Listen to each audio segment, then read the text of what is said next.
दोस्तों नमस्कार, मैं हूं संजय और आप देख रहे हैं यूट्यूब चैनल राम की बगिया।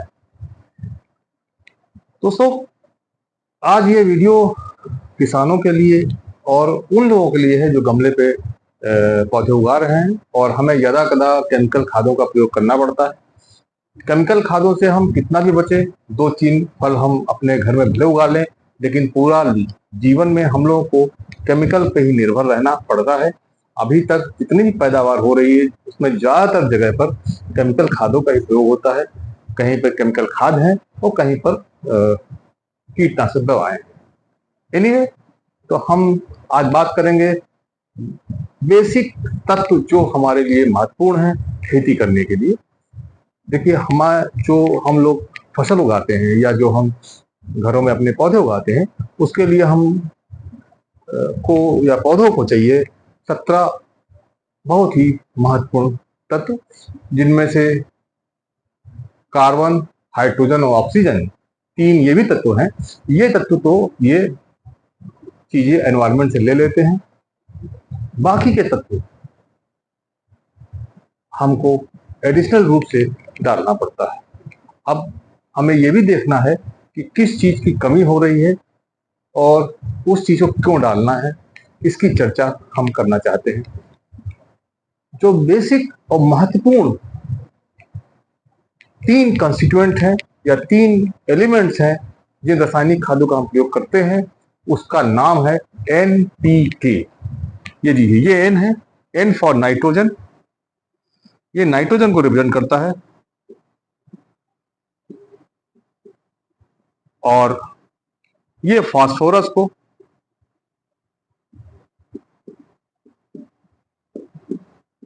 और ये जो है पोटाश। अब ये 3 खादों पे हम आज चर्चा करेंगे कि इनका इस्तेमाल क्यों करें और कैसे करें। NPK nitrogen, P phosphorus, K मतलब पोटाश। अब नाइट्रोजन को हम N से रिप्रेजेंट करते हैं और फास्फोरस जो हमारे साथ जो इस NPK खाद में होती है वो P2O यानी ऑक्साइड होता है फॉस्फेट का, वो इस फॉर्म में होती है। पोटाश में ये K2 के फॉर्म में होती है। हालांकि आपको इन सब चीजों में नहीं जाना है, खाली आपको बेसिक चीजें समझनी है, कौन चीज क्या काम करती है। नाइट्रोजन जो है फोटोसिंथेसिस में काम करती है, इसका बहुत बड़ा रोल है पौधों की हरा करने में। फास्फोरस से जड़ों का विकास होता है और साथ में ये बहुत सारी चीज को, एंजाइम्स को एक्टिवेट करने में काम करती है। और पोटाश ये बहुत ही महत्वपूर्ण है, खासकर हम लोग यूरिया पे या नाइट्रोजन पे ज्यादा ध्यान देते हैं और पोटाश पे कम ध्यान देते हैं, जबकि ये बहुत महत्वपूर्ण तत्व है जो हमारे पौधों को बहुत आवश्यक होता है। इस तत्व का काम क्या है? फलों का विकास करना, कोशिकाओं का विकास करना, साथ ही साथ एंजाइम्स को एक्टिवेट करना। इसके साथ पौधों में जो ये नाइट्रोजन, फास्फोरस, इनको पहुंचाने के लिए व्यवस्था करना, काम भी पोटाश का ही है। तो अगर आप पोटाश की कमी होगी तो आपका पौधा बीमार हो सकता है। चाहे नाइट्रोजन कितना भी डाल दीजिए, फास्फोरस कितना भी डाल दीजिए, लेकिन अगर पोटाश नहीं होगी तो वो सारी चीजें आपकी प्रॉपरली काम नहीं करेंगे। इसी चीज को आपको देखना है। तो NPK जो हमारी खाद है, ये जो जनरली प्रचलित खाद है, वो हमारी सबसे प्रचलित खाद जो है वो 19-19-19 है। अब हम पता करेंगे ये 19-19-19 क्या है। यानी कि अगर 100 किलो खाद है तो उसमें 19 किलो खाद जो है नाइट्रोजन है और 19 किलो फास्फोरस है और 19 किलो ही पोटाश है। तो आप समझ गए कि 19-19 का मतलब क्या, यानी कि 100 किलो में 19 गुणे 3 यानी 57 किलो आपकी जो है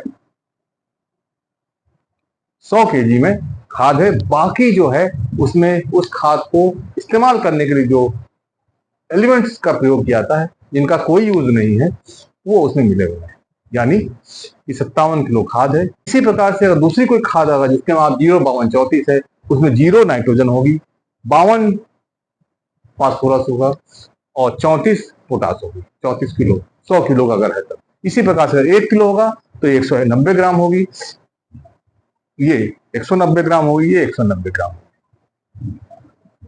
तो कुल मिला के 1 किलो में यानी हजार ग्राम में 75 ग्राम होगी। तो ये एनपीके का बाइफर्केशन है। तो आपने एनपीके के बारे में समझने की कोशिश की। अब इसको देना कैसे है दोस्तों, इस खाद में बैलेंस खाद के रूप में इस्तेमाल करते हैं। इसको दो तरह से इस्तेमाल कर सकते हैं, एक तो इसको जमीन में डालकर ड्रिप विधि से, या इसके फॉइलर स्प्रे करके, यानी इसको आप छिड़क भी सकते हैं। ये घुलनशील खाद है। सबसे बड़ी चीज ये है कि ये घुलनशील है, घुलनशील है। तो ये महंगी खाद भी है, ये भी ध्यान रखिएगा, ये महंगी खाद भी है। आजकल यही खाद इस्तेमाल हो रहे हैं। ये घुलनशील है। जो भी खाद घुलनशील होगी वही पौधों के लिए इस्तेमाल होगी। अगर खाद घुलनशील नहीं होगी तो पौधों के लिए बेकार है।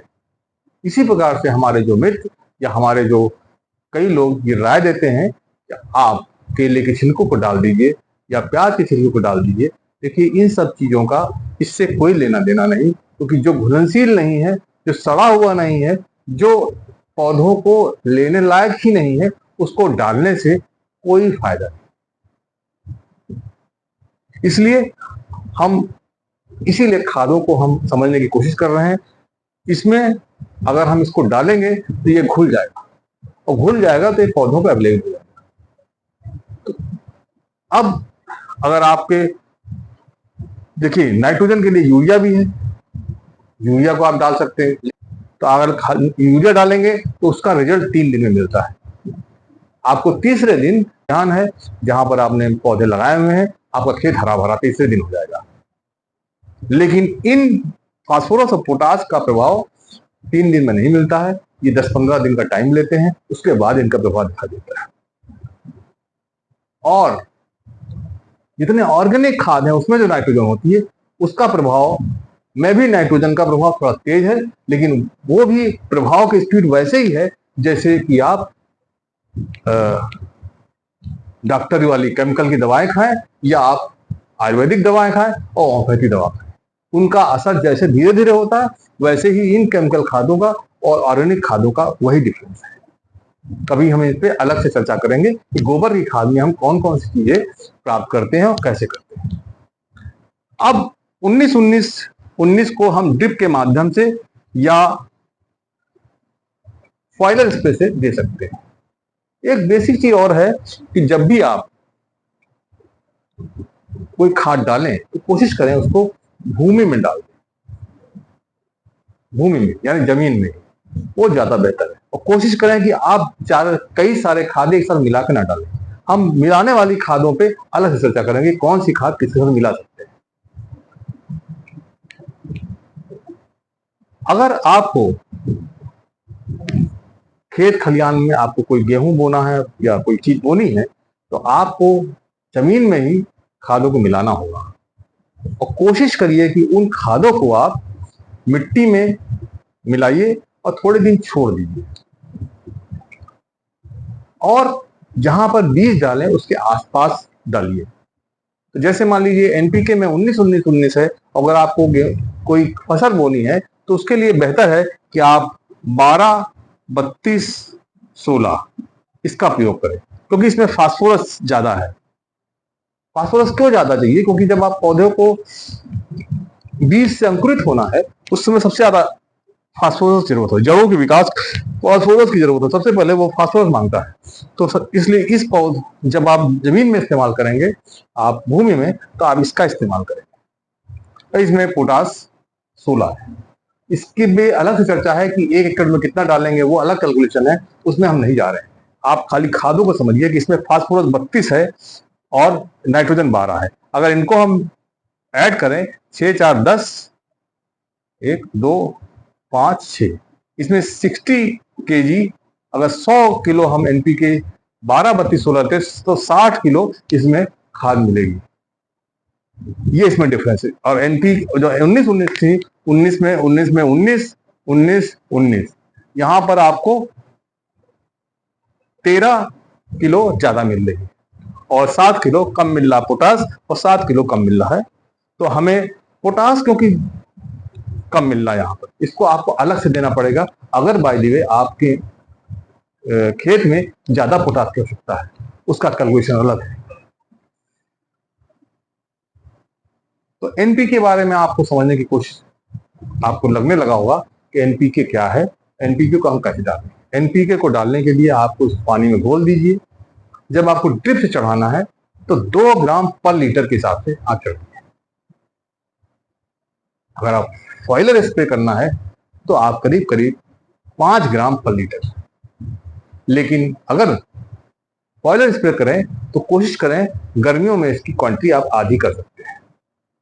और अगर इन चीजों को आपको अच्छा रिजल्ट चाहते हैं तो कम से कम 15 दिन का इंटरवल पे आप इनका फॉइलर स्प्रे कर सकते हैं। लेकिन बेसिक चीज सबसे अच्छा जमीन के लिए क्या है, पौधों के लिए क्या है कि आप इन चीजों का इस्तेमाल जमीन में करें। क्योंकि जब फॉइलर स्प्रे करेंगे तो ये फास्फोरस जो है जड़ों के विकास में उतना अच्छा काम नहीं करेगा, पोटास भी उतना अच्छा काम नहीं करेगा। क्योंकि जिसका काम होता है जड़ों के पास, जब ये फास्फोरस रहेगा तभी काम आता है। क्योंकि ये ऐसा एलिमेंट है कि ये फिक्स हो जाता है, यानी ये चल नहीं पाता है। तो इसके लिए अलग से हम, एक बैक्टीरिया है उसको चलाने के लिए, उस पर हम अलग से चर्चा करेंगे। उसका वीडियो आप हमारे देख सकते हैं, हमने इसके बारे में भी एक वीडियो बनाया हुआ है। तो आप जब इस प्रकार से इन चीजों को डालेंगे, छिड़काव कब करना है इसका? छिड़काव तब करना है जब आपको सिम्टम दिखाई दे। आपको दिखे कि इसकी पत्तियां पीली हैं, पत्तियां पीली हैं, उसको हमारा अलग वीडियो है। फास्फोरस की कमी है, दाने नहीं बनने वाले हैं, फूल नहीं आ रहे हैं। देखिए, जब अब आपको इनको कब डालना है? सिम्टम जब तक आपको पौधे ना दे तब तक आप इन चीजों का छिड़काव ना करें। पोटास का छिड़काव तब करना है फूल आने से पहले। अगर आप फूल आने से पहले छिड़काव करेंगे तो आपका पौधा अच्छी तरह से फ्लावरिंग भी करेगा और फ्रूटिंग भी करेगा। इससे फल बड़े भी होते हैं, दाना अच्छा बनेगा। अदरवाइज आपका दाना अच्छा नहीं बनेगा। तो पोटास का काम यही है। तो फॉइलर स्प्रे किस समय करना है ये भी बहुत इंपॉर्टेंट है। समय, पत्तियां जब सूरज निकल आया तो अपनी पत्तियां, अपने जो सरंध होते हैं पत्तियों में, वो बंद कर लेता है। तो आपको अर्ली मॉर्निंग डालना होगा, यानी जब उसके छिद्र जो है खुले हुए होंगे।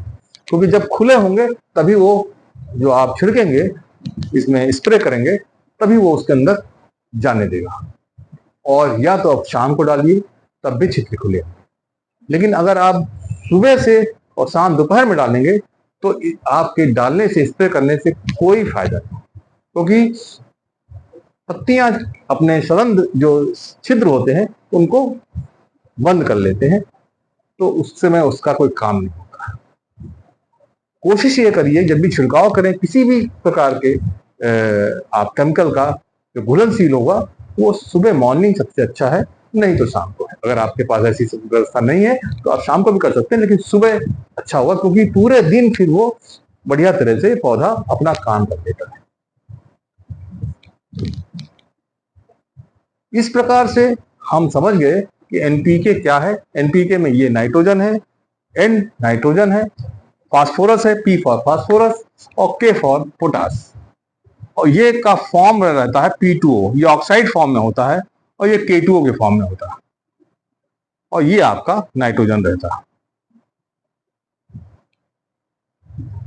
तो हम ये समझ गए कि कब हमें, जब हमारे जड़ों का विकास, तो हम इसको बेसल डोज में देंगे तभी फायदा होगा। लेकिन तब हमें देखना पड़ेगा कि कौन सा देना है। 19-19-19 अगर हम देंगे तो मैं फास्फोरस जो है थोड़ा बढ़ा के अलग से देना पड़ेगा। उसके लिए अलग से फास्फोरस वाली खाद अलग से बढ़ानी पड़ेगी, क्योंकि 19-19-19 में फास्फोरस बहुत कम है, तो उसका कैलकुलेशन अलग है, वो अलग बात है। लेकिन हम एनपीके के बारे में जान गए कि हम कैसे इसका फॉइलर स्प्रे करें और कौन चीज क्या काम करती है। ये बेसिक जानकारी है, बहुत अंदर की जानकारी हमने नहीं दी है। मोटा मोटा उन लोगों के लिए जरूरी है जो लोग खेती करना चाहते हैं, खेती कर रहे हैं। धीरे धीरे हम भी और चीजें इसमें बढ़ाएंगे और जो भ्रांति द्वारा फैली हुई हैं तरह तरह की चीजों का पौधों को देने का, उसके बारे में थोड़ा सा हम खुलासा करेंगे। धन्यवाद दोस्तों। राम की बगिया चैनल में इसी प्रकार की इंफॉर्मेटिव वीडियो के लिए देखते रहें, शेयर करते रहें और लाइक करते रहें। धन्यवाद।